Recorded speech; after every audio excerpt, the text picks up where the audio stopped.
নমস্কার। আজকে আমরা শুনব শ্রী শ্রী সারদা মায়ের অমৃত কথা। শ্রী শ্রী মায়ের জীবনের ত্যাগ, তিতিক্ষা ও সাধনার কথা এখানে বলা হয়েছে। আজকে চতুর্থ পর্ব। শ্রী শ্রী মা সমস্ত দুঃখ কষ্ট অপ্রতিকারপূর্বক সহ্য করতেন। শুধু তাই নয়, মনে মনে তা নিয়ে কোনো উদ্বেগ বা দুঃখ প্রকাশও করতেন না। আর সেটাকেই বলা হয় তিতিক্ষা। এই তিতিক্ষা মা সারদার জীবনের সর্বক্ষণের সঙ্গী। শ্রী শ্রী ঠাকুর শ্রীরামকৃষ্ণ দেবের তিরোধানের পরে মা সারদা ভক্তদের সঙ্গে কিছুদিন তীর্থে তীর্থে পরিভ্রমণ করেন। এই সময় বৃন্দাবনে গভীর তপস্যায় মায়ের দিন কাটে। এই তথ্য আমরা মায়ের নিজের ভাষায় পাই। মা বলছেন, ঠাকুরের দেহ রাখার পর বৃন্দাবন গিয়েছিলুম, তাই হেঁটে হেঁটেই সব দর্শন করতুম। আহা, যোগেন ও আমরা বৃন্দাবনে কি আনন্দে কত জপ করতুম। চোখে মুখে মাছি বসে ঘা করে দিত, হুঁশ হতো না। আমি রাধারমণের কাছে প্রার্থনা করেছিলুম, ঠাকুর, আমার দোষ দৃষ্টি ঘুচিয়ে দাও, আমি যেন কখনো কারো দোষ না দেখি। এইভাবে নানা তীর্থ ঘুরে প্রয়াগে এসে ঠাকুর শ্রীরামকৃষ্ণের চুল গঙ্গা যমুনার সঙ্গমে বিসর্জন দেন মা। পরে কলকাতার ঘুষুরির বাড়িতে গভীর তপস্যায় ডুবে যান। বেলুড়ের নীলাম্বর বাবুর বাড়িতে মা সারদার গভীর সমাধি হতো। বলছেন, এই সময় লাল জ্যোতি, নীল জ্যোতি, এইসব জ্যোতিতে মন লীন হতো। আর 2-4 দিনে ভাব থাকলে দেহ থাকতো না। শ্রীমা বললেন, একদিন বলরাম বাবুর ছাদে ধ্যান করতে করতে সমাধিস্থ হয়ে পড়েছিলাম। দেখলুম কোথায় চলে গেছি।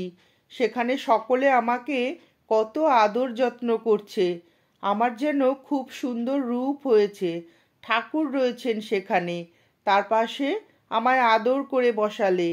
সে যে কি আনন্দ বলতে পারি নে। একটু হুঁশ হতে দেখি যে শরীরটা পড়ে রয়েছে। তখন ভাবছি, কি করে এই বিশ্রী শরীরটার ভেতরে ঢুকবো।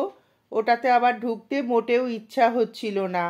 অনেক পরে তবে ওটাতে ঢুকতে পারলুম এবং দেহে হুঁশ এলো।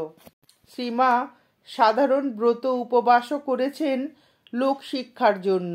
ঠাকুর শ্রীরামকৃষ্ণের শেষ অসুখের সময় তার নিরাময় কামনায় তারকেশ্বরে গিয়ে শিব মন্দিরে হত্যে দিয়েছিলেন।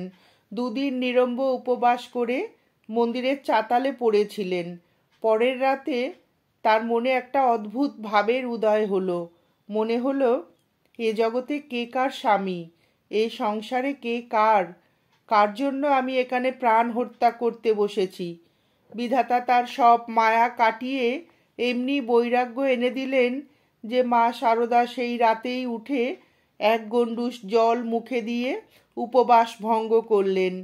ঠাকুর শ্রীরামকৃষ্ণের তিরোধানের পরে এক সাধুর নির্দেশে তিনি পঞ্চতপা ব্রত করেন। চারিদিকে 4টি অগ্নিকুণ্ড, মাথার ওপর সূর্যের প্রখর তেজ। সকাল থেকে সন্ধ্যা পর্যন্ত ওই 4টি অগ্নিকুণ্ডুর মাঝখানে বসে নিরন্তর ভগবানের নাম জপ চলে। এভাবে পরপর 7 দিন করে ব্রত সমাপ্ত। আগুনে শরীর ঝলসে গেল, গায়ের রং পুড়ে কালো হলো। তপস্যার অহংকার ত্যাগ করাও এক ধরনের তপস্যা, হয়তো সবচেয়ে কঠিন তপস্যা। মা সারদা সেই তপস্যাতেও সিদ্ধা। পরবর্তীকালে যখন কেউ মায়ের কাছে তার পঞ্চতপা ব্রত অনুষ্ঠানের প্রসঙ্গ তুলতেন, মা সারদা সেই নিদারুণ কৃচ্ছ সাধনকে কোনো গুরুত্ব না দিয়ে সহজভাবে বলতেন, পঞ্চতপা টপা এসব মেয়েলি যেমন ব্রত করে না, সেরকমই। মা সারদার নিজের আধ্যাত্মিক পূর্ণতার জন্য এই ব্রত অনুষ্ঠানের কোনো প্রয়োজন ছিল না।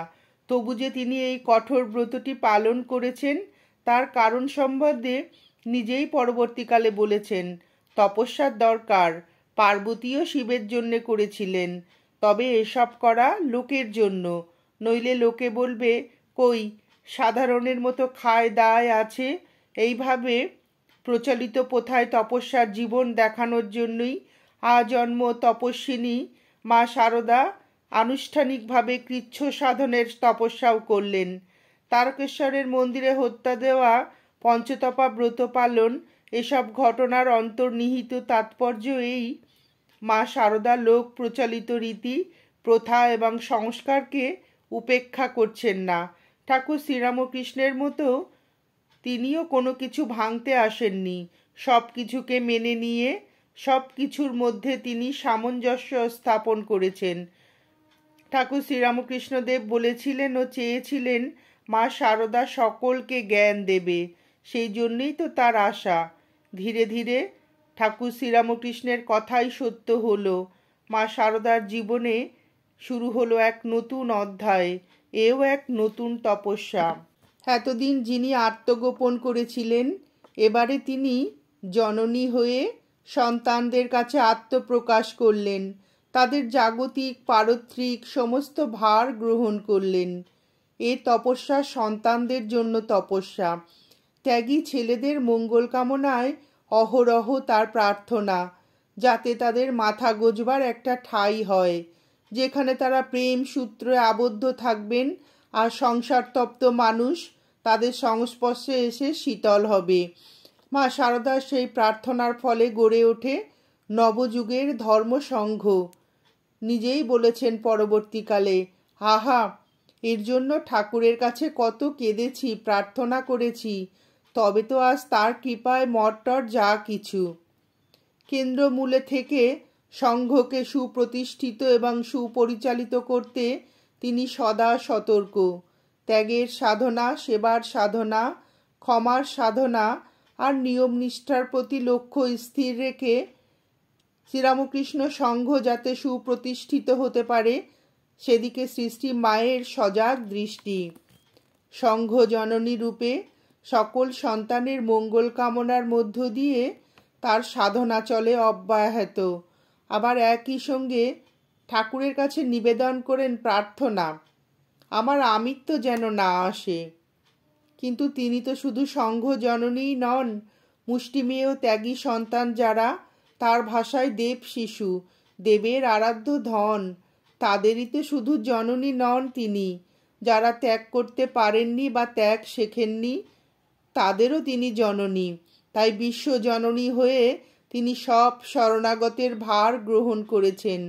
সন্তানের সুখের জন্য, পরিতৃপ্তির জন্য যে কোনো শারীরিক কষ্ট মায়ের কাছে তুচ্ছ, লোক দেখানো নয়, স্বার্থ কলঙ্কিত নয়, নীরব স্নেহস্নিগ্ধ সেবা, কেবল লোক কল্যাণের জন্য সেবা।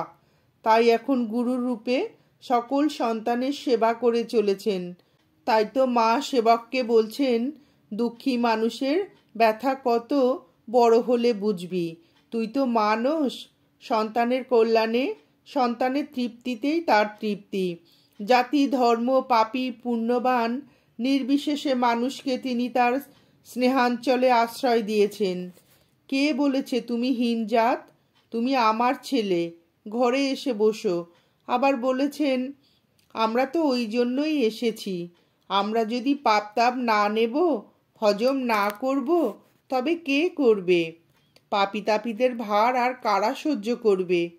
শরীর অসুস্থ হলেও রাত জেগে জপ করেছেন ছেলেদের ইহকাল পরকালের জন্য। আর বলেছেন, তা যখন ভার নিয়েছি, তখন তাদেরকে আমাকে তো দেখতে হবে, তাই জপ করি রাত জেগে। আবার ভাবি, শরীরটা তো যাবেই, তবু এদের হোক। সকল সেবার মধ্যে শ্রেষ্ঠ সেবা জীবকে আধ্যাত্মিক জ্ঞান দান। শ্রী মা দীর্ঘ প্রায় 34 বৎসর এই সেবাময় তপস্যায় নিজেকে তিলে তিলে উৎসর্গ করেছেন। সন্তানেরা জন্ম জন্মান্তরের পাপ ঢেলে দেয় পবিত্রতা স্বরূপিণীর পায়ে, পা জ্বলে পুড়ে যায়, কখনো বা মনে হয় যেন বোলতায় কামড়ে দিল। তবু করছেন, করেই চলেছেন সেবারূপ তপস্যা। এই তপস্যার কোনো বিরাম নেই, ফাঁক নেই। কথায় নয়, উপদেশে নয়, নিজের জীবন দিয়ে মা শারদা দেখালেন তপস্যা কাকে বলে। দেখালেন জীবনের প্রতিটি মুহূর্তই তপস্যা, লক্ষ্যে স্থির থাকাই তপস্যা, সুখে দুঃখে সর্ব অবস্থায় সর্বক্ষণ সংসারে সংসারের বাইরে। আমাদের জীবনের চিরপথ নিদর্শক তার তপস্যার অনির্বাণ জ্যোতি, স্থির অচঞ্চল ধ্রুব তারকা। আর সেই ধ্রুব তারকা নেমে এসেছিল আমাদের পরম সৌভাগ্যে, আমাদেরই গৃহ অঙ্গনে। নমস্কার। শ্রী শ্রী মায়ের এই অমূল্য অমৃত কথা শুনে আপনাদের যদি ভিডিওটি ভালো লেগে থাকে তাহলে একটি লাইক করবেন এবং চ্যানেলটিকে সাবস্ক্রাইব করে পাশে থাকবেন।